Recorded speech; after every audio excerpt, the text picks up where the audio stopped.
Welcome to this edition of On Politics. I'm Dr. Eric Morrow at Tarleton State University, and we're glad you're joining us today for another show. We broadcast here on KTRL 90.5 FM every Sunday at noon and stream on tarletonradio.com. And the show is On Politics with Eric Morrow. And the focus of this show is not about the partisan clamor that we see around us, unless we look at the political side of it and why it happens.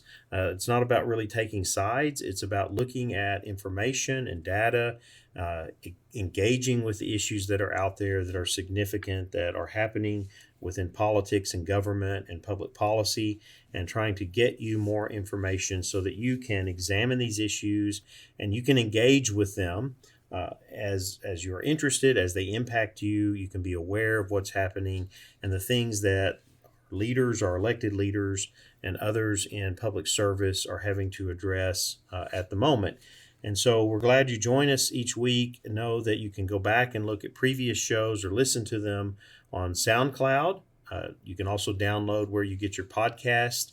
And of course, follow us on Facebook. That's On Politics with Eric Morrow for updates and interesting reads related to the issues we discuss on the show, and other things as well that we find engaging or interesting that are happening out there in the world of politics.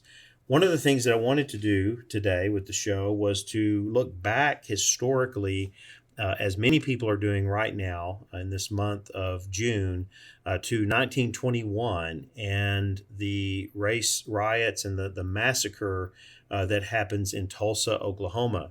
And one of the reasons I want to do this is because I've taught a course on the politics of civil rights. And of course, this is a focal point, especially in terms of our modern era and going back and looking at what actually happened, because the Tulsa Race Massacre is one of those events that gets covered over time. It's just not looked at and examined for what it was when it happened. And it had happened, of course, the actual event, which it continued through the month of June, was between May 31st and June 1, where more than 35 city blocks in Tulsa, which was the area where blacks or African Americans lived, and their businesses, where it was estimated that 191 businesses were destroyed and over 10,000 black residents were displaced from the Greenwood neighborhood in Tulsa.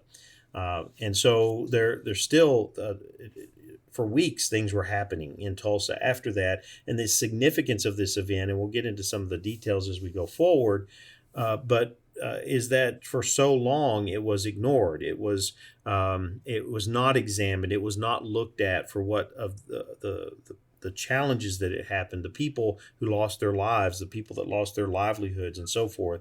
And so it's important that we see today, 100 years later, and especially really over the last 20 years, that this has been given much more attention in understanding what really happened, what was the significance of it, what it said about race relations and the challenges of that in our country at that time, which is something that is very political. It is very engaging with people when we start to talk about issues of race. And as we've seen over the last several years, and we say even longer than that, but especially with the George Floyd incident, with all that has happened and the attention that's been given to the challenges we still have in our country that impact those relations, that come out in events like what happened to George Floyd and what has happened to others, that show that there are significant challenges there.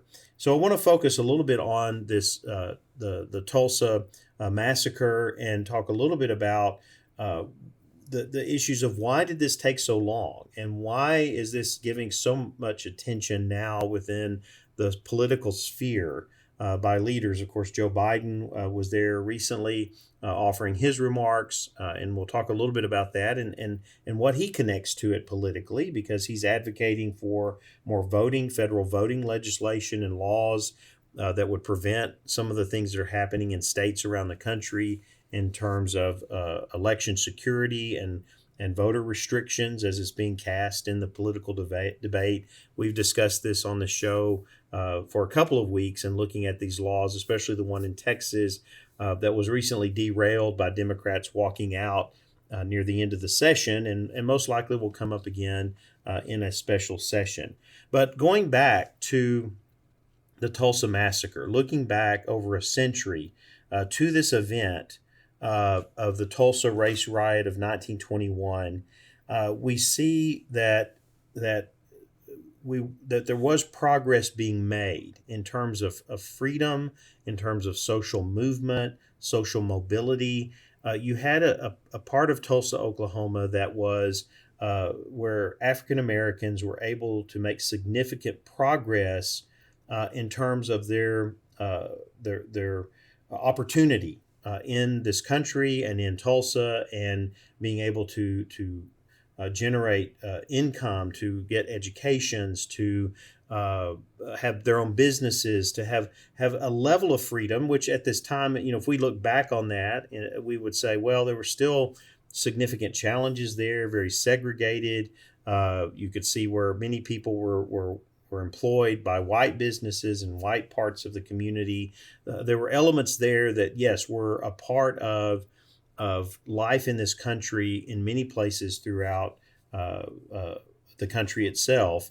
But there were also promising things as well. There were also things that were happening where people as human beings, no matter what their color of their skin, were able to progress, to have opportunity, to have freedom, to have economic freedom and opportunity, and educational and so forth. And here it was flourishing.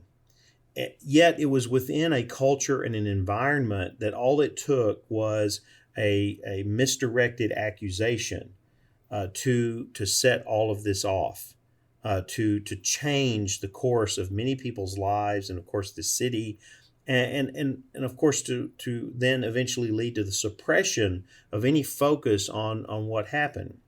And where this came to light in terms of more intense focus on it, even though that it was known, and the people who experienced it that lived on in the generations that followed, was because of the mention of mass graves that began to be explored in the late 1990s, where you had a state commission in Oklahoma that started to look for these mass burial sites in Tulsa.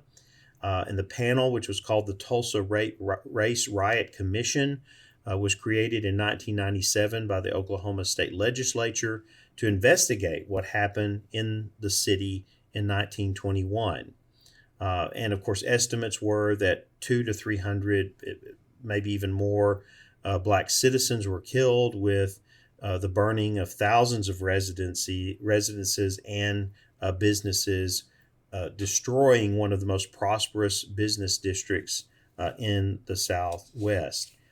And so it was interesting because in the mind of our country, many people in our country, when we look back at race conflict and riots and things like this, of course, our memory is limited. Looking back, some think the racial disturbances of the 60s.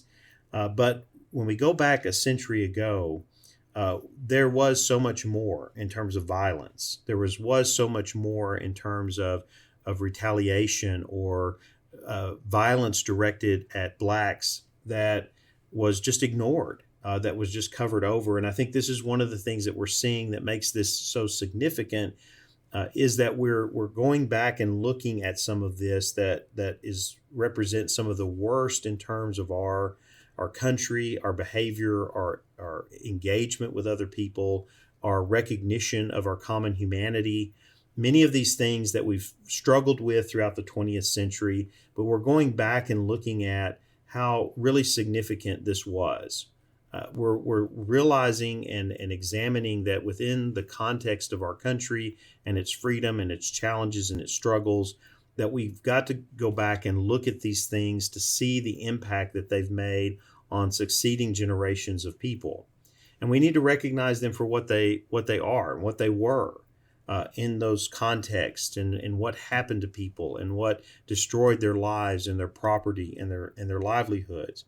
And because this was also a time too, and I've covered this in the class that I've taught, looking at the formation of the NAACP and their focus on anti-lynching laws, which was again a challenge in the early part of the 20th century, where you had lynching that happened on occasionally throughout the Southwest, throughout the South, and even into other states in the Midwest and in the North.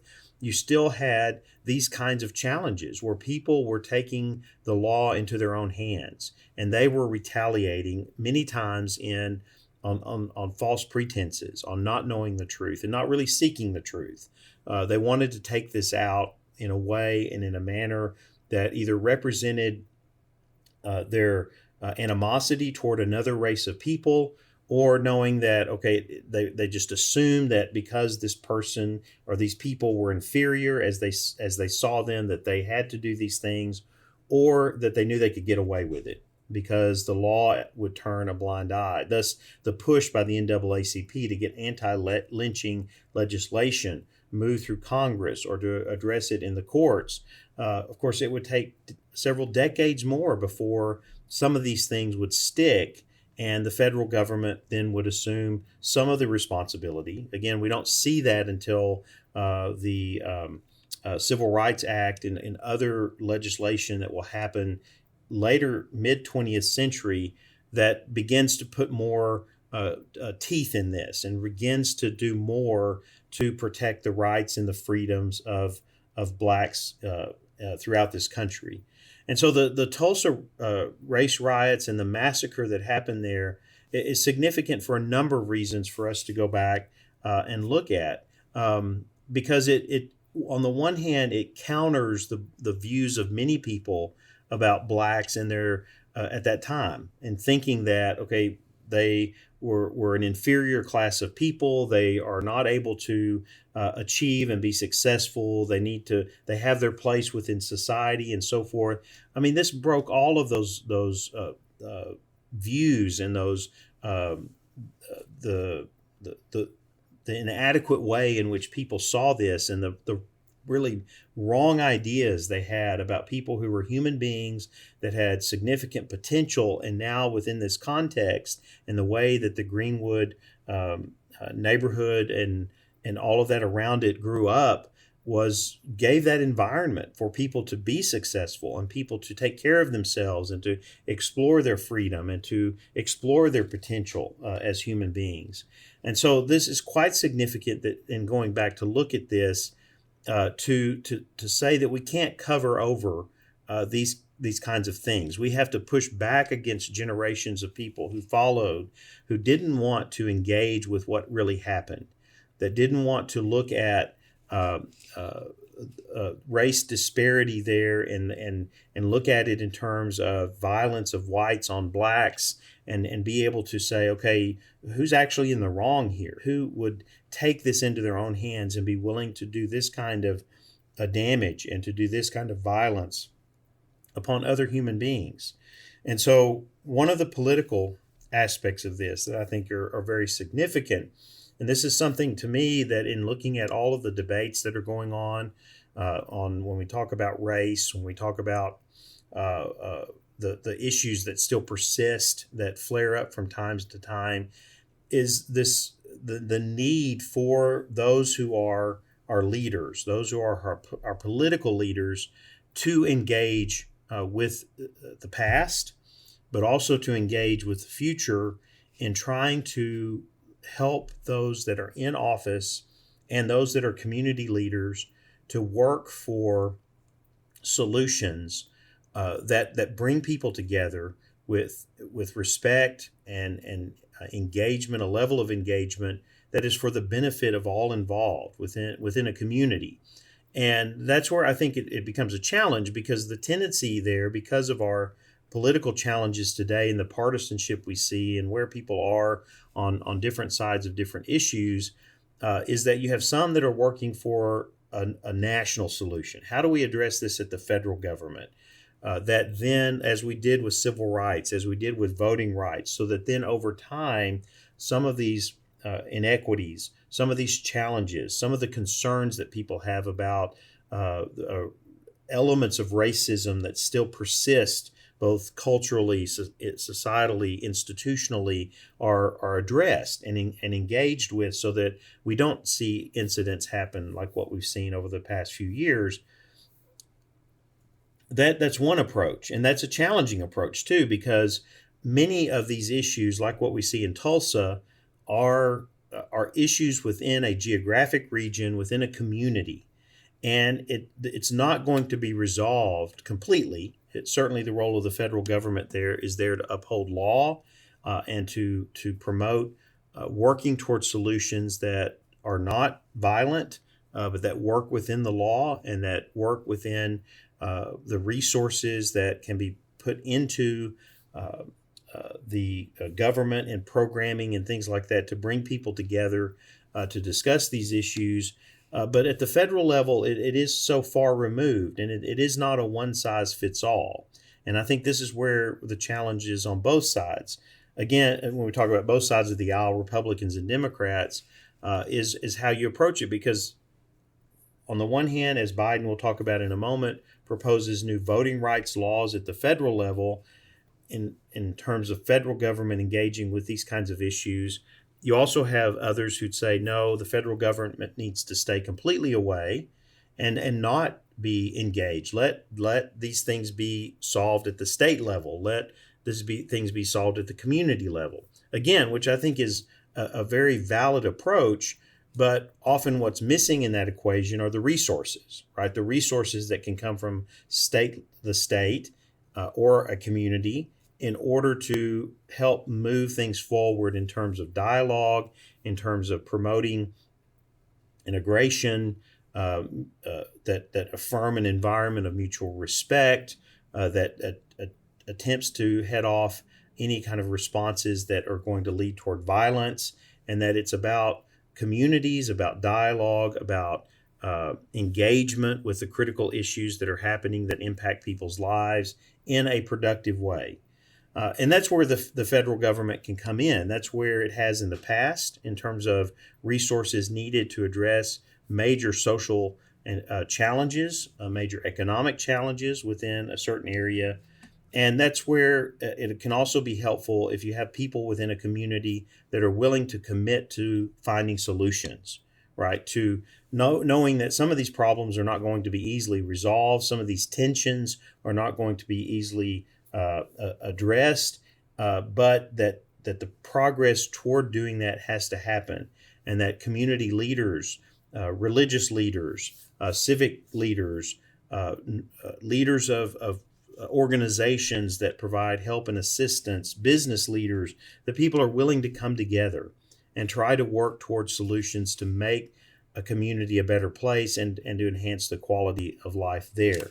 But I would also say, and that's the point of bringing this the Tulsa race riot into this discussion, is that we've got to be cognizant of the past. We've got to understand what has led us to this point and led us to engage with the need to engage with these issues in the way that we do. We need to remember, we certainly need to remember the victims, the people who unjustly suffered through events like this that happened not just in Tulsa, but throughout the country, and have continued to happen at various times in various ways, when we know that people who are not willing to commit to dialogue and who do not have mutual respect for the humanity of another person want to use violence to try to advocate their position, their message, to achieve their goals, whatever they may be. We've got to work against that, and we've got to create the environments, work on building the environments, take what's already there and what's been accomplished by people in previous generations, and within our communities, create that kind of dialogue and acceptance and respect and recognition of human dignity that helps us to address the critical problems and challenges that we have.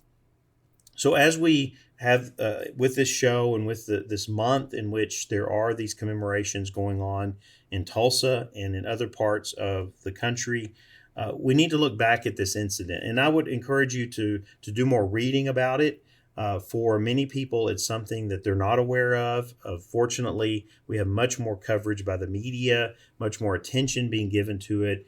That media attention really didn't start until the late 1990s, after this commission was established and they began to review what happened in Tulsa. Here we are 80 years removed at the end of the 20th century, when people began to move to give this more attention and to find out what happened and what was the extent of the issues and the challenges that happened in uh, late May and early June of 1921. And then for another 20 years now, to give this even more national attention. I think that's what we need to concern ourselves with as well, is that we need that awareness. We don't need to repeat these kinds of events. We don't even need to come close to anything like this happening. Any violence perpetrated on someone of another race, we need to be aware of what has happened and how we have struggled as a country. We need to be aware of the impact that this has had on succeeding generations of people who experienced this, who lost their livelihoods, who lost family members, who were the victims of the violence perpetrated on them by people who were not willing to show respect, to allow the law to review and to take things forward, as we are a people that say we are ruled by law.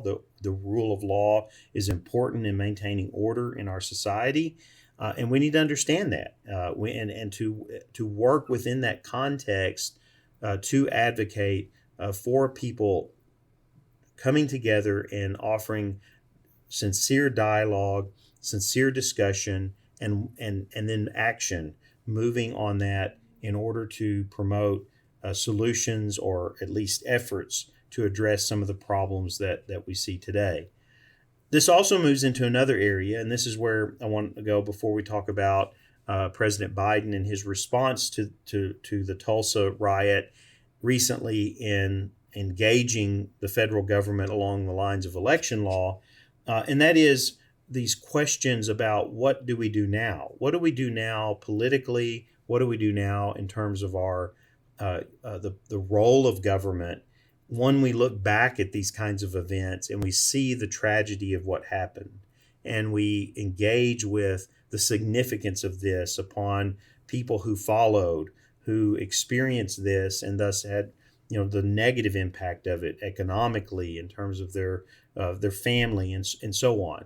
And I think this is probably going to be a discussion that's going to continue, and it's going to be a very heated discussion, right? Because you have some that advocate that there should be reparations, there should be things that government does to respond in a way beyond just recognizing that these were tragedies and that these things should not have happened, and that the rule of law was ignored and people responded in ways that they shouldn't have. And so certainly the role of our officials, both state, federal, and even community leaders, is to recognize these events. That's very important. That's to put that out in front of people and to say, hey, we're looking back at this and we see what happened, and we don't want to have a society in which this is possible. We don't want to have communities in which this kind of violence can be perpetrated on other people. We want to work toward better quality of life and better environments within our cities and communities, so that these kinds of things, on whatever scale, are not the norm. Because we know in some places in our country where there are significant challenges with violence and with ongoing problems with crime, and how we address that with policing and on both the state and the federal level. But the other part of this, too, that I think is going to become much more challenging is, how do you respond to this at the state level? How do you respond to this at the local level? Because you can go to some communities where there are great programs in place and people dialoguing and conversing about significant challenges. You can go to some places where that's kind of a veneer. It's happening, but it's not substantive and it's not affecting change. And you can go to other places where it's much more intense and it is engaging people and trying to create better quality of life and trying to engage with some of the results of what have happened in the past that have led to economic and educational disparity and social challenges and so forth. And so that I think is going to be the much more challenging thing going forward. And of course, in my work on this and review of this, it's the aspect of creating or not creating, but encouraging more civic engagement by people in their communities. I mean, that's where the focus has to be, because the solutions that come from above, from state and federal levels, they often can provide some structure and certainly the resources, but it's not until people are willing at the local level, at the community level, at the neighborhood level to come together and to talk about these issues and engage with them and to work towards solutions with the organizations and institutions that are in their areas. It's not going to happen. It's not going to be long lasting. It's not going to reverse some of the things that we've talked about in terms of disparity that perpetuate challenges and problems wherever it may be, whatever races may be involved, people may be involved. And so when we look at it politically, I think one of the things that we need to be thinking about and we need to counter is this idea that the solutions have to come from the state level or they have to come from the federal level, that the solutions have to be by those who are elected to office. That's not a proper way to understand our democracy in this country. It's not a proper way to understand the responsibilities we have based on our freedom to be able to engage in these issues, to be able to be concerned about society as a whole, our social contract here, that it's not just us. It's not so much about the individual and our right to this, our right to do that, our freedom to do this, but it's also our concern for the greater community and the lives of those around us, no matter what their background, no matter what their race, no matter what the color of their skin, because they are human beings. And our Constitution and our laws, as we've worked out over the time, not to say it's been ideal at any point, but is that applies to every human being. That applies to people, to human persons. It does not distinguish between color of skin, race, social status, and so forth. That's what we have to keep in our minds, and that's what has to guide our engagement at our community level in order to address the significant challenges that may be before us, the tensions that are there, the opportunities to work with people to affect a better quality of life, to emphasize the importance of life itself and having an environment within a community that helps to sustain that and helps to meet the needs of those who may be struggling and in some way been affected by the disparity that can be there. And so look back. I encourage you to look into this and learn more about the Tulsa Massacre and what happened, to understand and see these kinds of events that have had a significant impact on the lives of people, especially events that were covered over or not given the attention they needed, because this, I think, is going to be more of what we see within our country and our society, is coming to grips with these kinds of things in our history, but then also working and responding to them by saying, let's not let something happen like this again.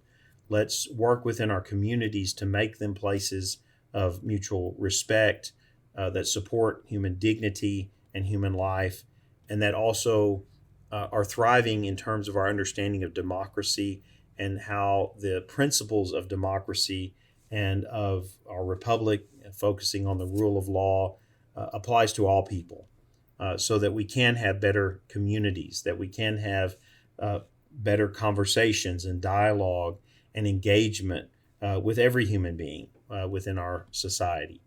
We're going to take a quick break, and when we come back, we'll talk about this event in terms of President Biden and what he has discussed in terms of voting rights law for the federal government to counter what's happening in some of the states. And then we'll also get a little closer to home in Texas, where we'll talk about the wrap up of the legislative session. Will there be a special session this summer? And what will be a part of that if it happens? We'll be right back. I'm Rissa. I'm Taylor. And we are the Music Business Babes. Music Business Babes is a music-based bi-weekly podcast where we answer tough industry-related questions, discuss updates in the industry, provide insight from our own personal experiences, and share fun stories along the way. You can catch the show by searching for Music Business Babes or Tarleton Radio Network, wherever you get your podcasts. Welcome back to On Politics. I'm Dr. Eric Morrow, and we are glad you're joining us today, or if you're listening after broadcast through SoundCloud, we're glad that you're taking the opportunity to listen back at our shows.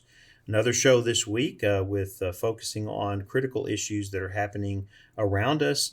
Of course, the first part of the show, if you missed that, was looking at the commemorations around the Tulsa riots and massacre that happened in 1921, the 100th anniversary, and what that means in terms of political implications going forward, as we will most likely see some of these kinds of events like the Tulsa riot that was covered over for several generations become more visible to many Americans in looking back at how we addressed or didn't address some of these very challenging issues that showed the worst of our society in dealing with racial tensions and the issues of segregation and equality.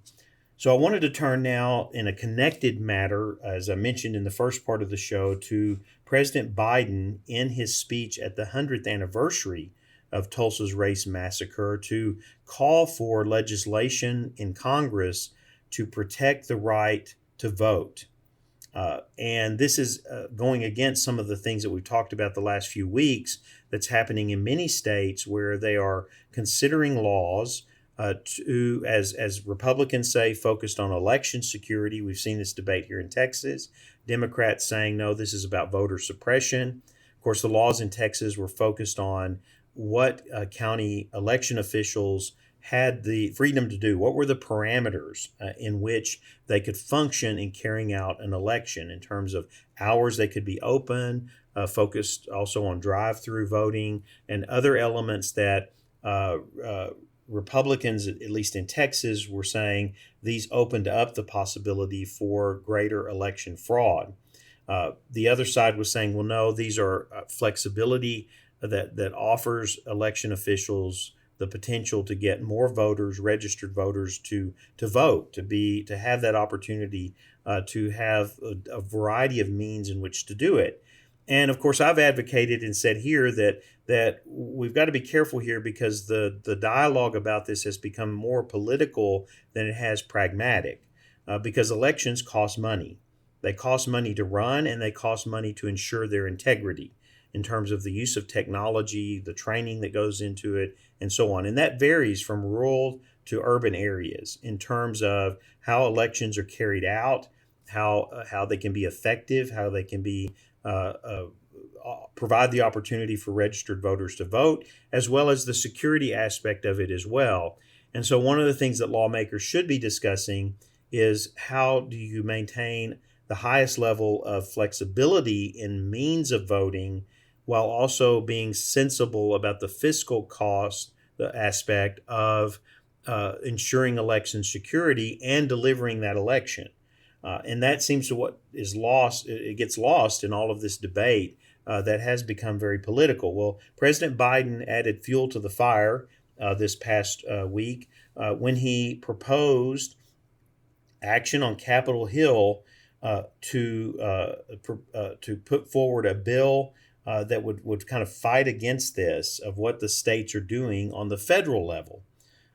And what has happened here is that Republicans, of course, most Republicans, if not all of them, have come out against this, looking at it and saying that the bill that's being proposed by Biden was undue federal overreach into state election systems. And of course, this is a debate that's been ongoing, especially since the middle part of the 20th century with the Voting Rights Act. But Biden here is pushing forward.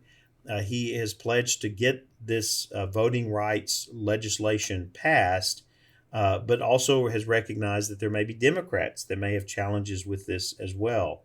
And so we will see what happens with this. I mean, I think it's going to be a very visible fight at the federal level that's connected to what's happening in state legislatures. We know what happened in Texas, that Democrats in the Texas legislature walked out last minute, so there was not a quorum to be able to move this forward. But it's very likely that it could be on the agenda for a special session. And one of the reasons the Democrats walked out was that there were amendments being added to it that were a little over the top, a little even more restrictive than even many Republicans would have been willing to go along with. But what does that say about a special session? It means that some of those elements that were in there may be put back in.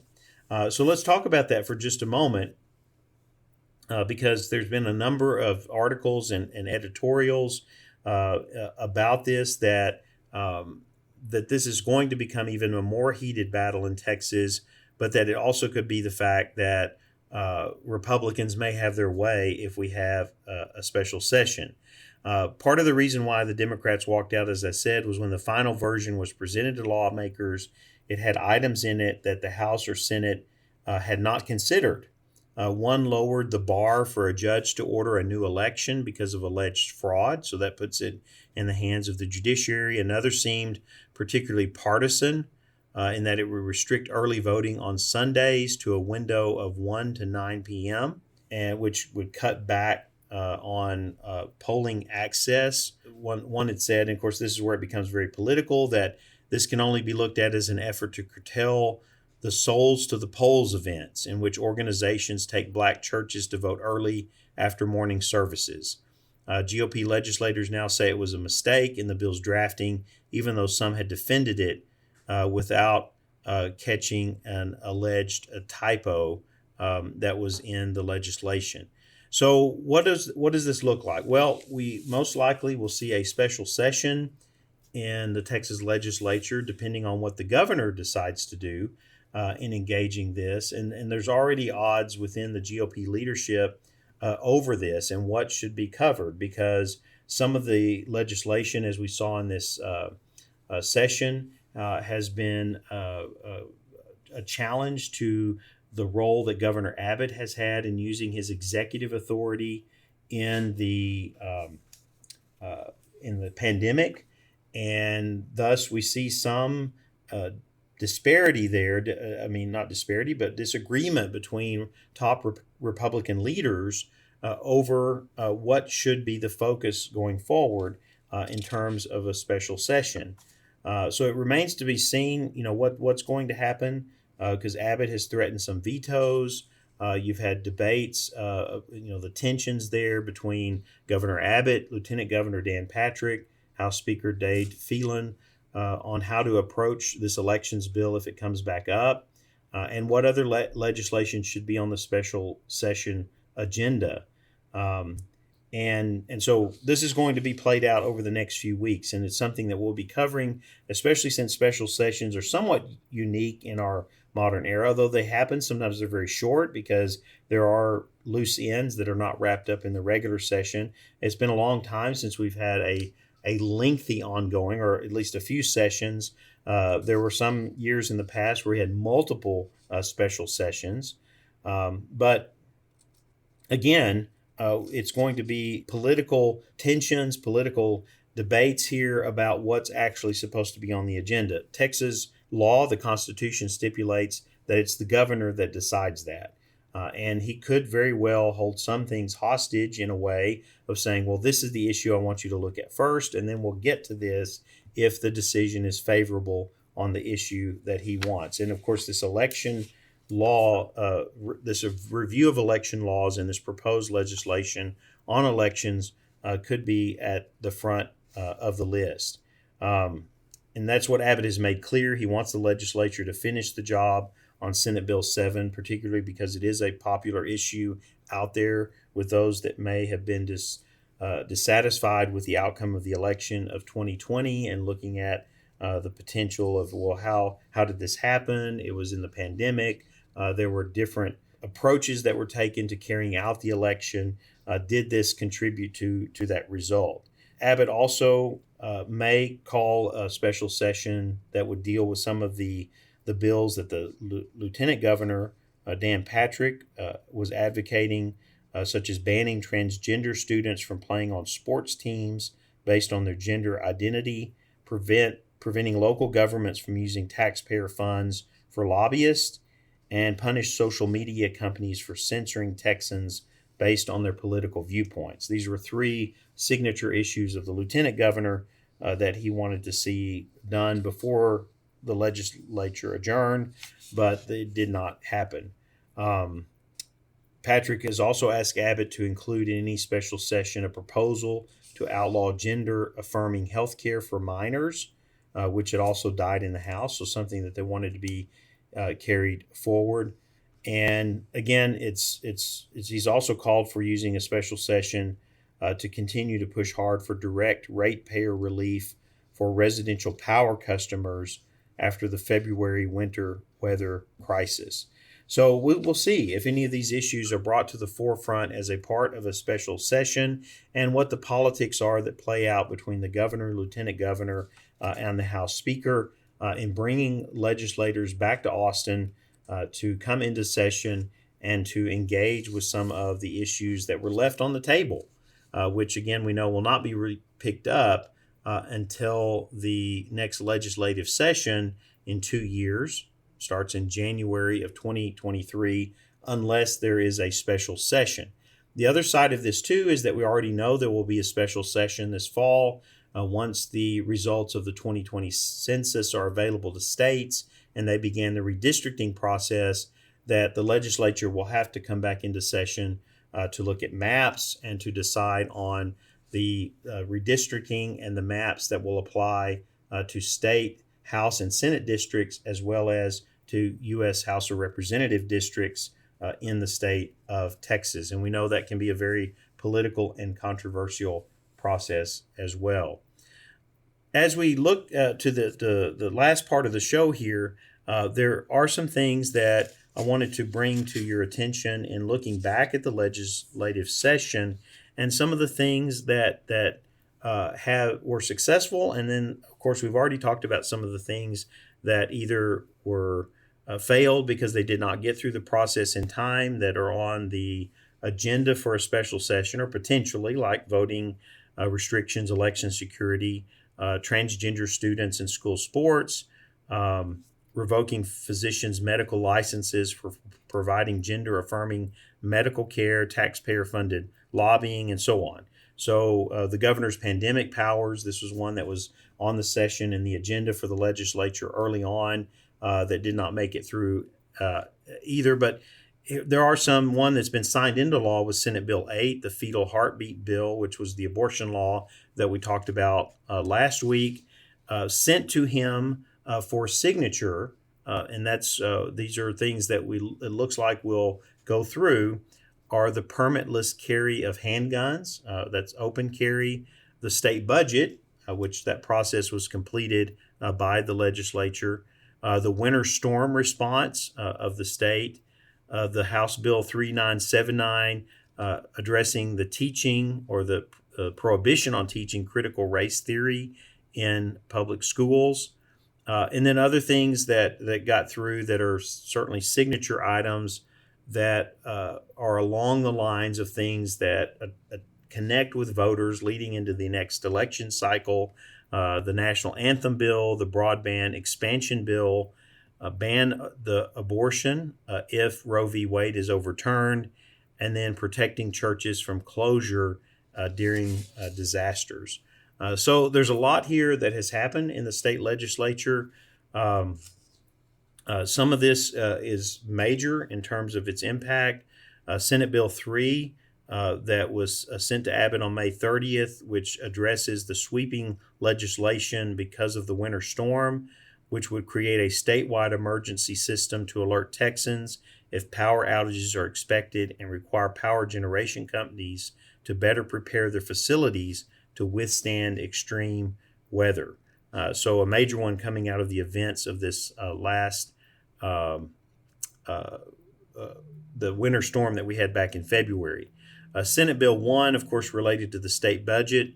The one that must pass so that the government can be funded and government programs and institutions. It's the state budget for the 2022-23 biennium. Lawmakers entered the session expecting to make major cuts, but financial forecasts improved, and so we do have a budget that does not have cuts.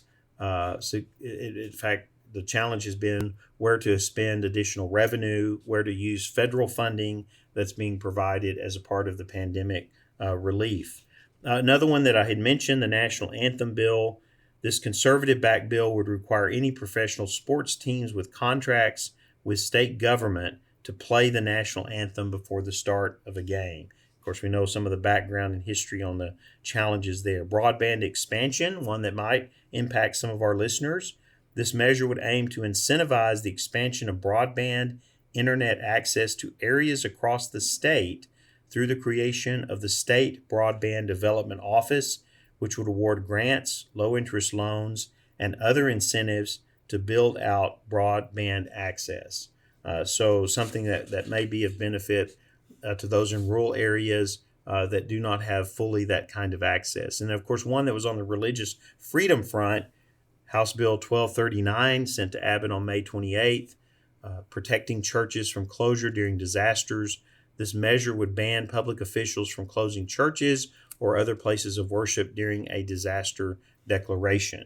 And that one we'll save for a future show when we look at legislation both on the federal and state levels that has come out addressing religious freedom or establishment clause issues in the First Amendment. I like to do a show occasionally on that where we try to look at what's happening and developing in that area of law. As we wrap up the show today, I'm looking forward to getting back to having some interviews. One of the things that we're trying to look at, I do have some people lined up that will give us more behind the scenes of what goes on in the state legislature as we wrap up the session. As they wrap it up, they've already done that, but it's good to kind of look back and see some of the political dynamics that are going on there. Also, the other thing that I wanted to look at was the ongoing fervor around what happened on January 6th in the nation's capital. As we know, recently the Senate Republicans blocked a plan for an independent commission to look at the events of January 6th, which I'm not so sure is not a good idea in terms of how long this is perpetuated and how much challenges this creates in putting fuel on an already very charged political environment. Not to say that there were certainly atrocities, on that day. There were acts of violence that are not acceptable within our country and with our democracy and our focus on the rule of law. We pride ourselves in providing the mechanisms through which in government, through the branches of government, in order to challenge what government does and to do it through that process that does not incite violence, that should not. And I'm not sure that this is helping Democrats at this point to push this in bringing to the forefront and trying to, and what their focus is on Donald Trump and his role in this. That has already been adjudicated through an impeachment process that did not end in his removal from office. In fact, he left office because of the 2020 election. And so I think the focus here should be on how do we go forward and not and try to do the things that are necessary to bring people in an inclusive way in terms of political engagement and affirm the importance of that engagement in not being violent, but being constructive and being focused on how we can dialogue and discuss. Again, going back to some of the things that I talked about at the beginning of the show in the first segment of how do we navigate all of this? How do we navigate these political challenges in a way that promotes stability?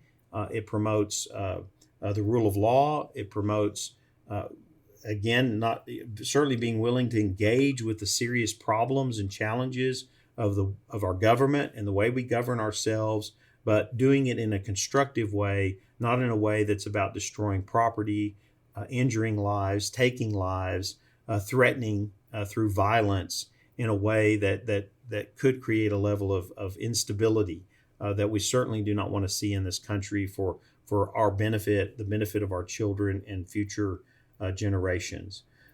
So that will be upcoming. I want to have an interview on that, and we'll be bringing someone on the show to be able to discuss that.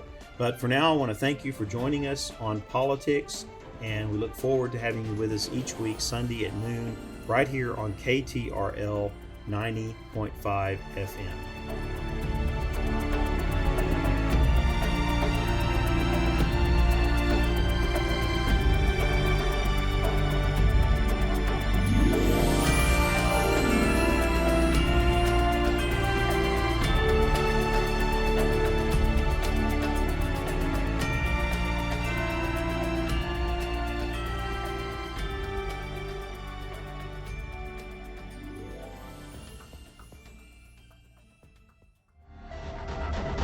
This has been a Tarleton Radio Network podcast with production from me, Taylor Welch. And me, Carissa Cole. Find more great shows by searching Tarleton Radio Network wherever you get your podcasts.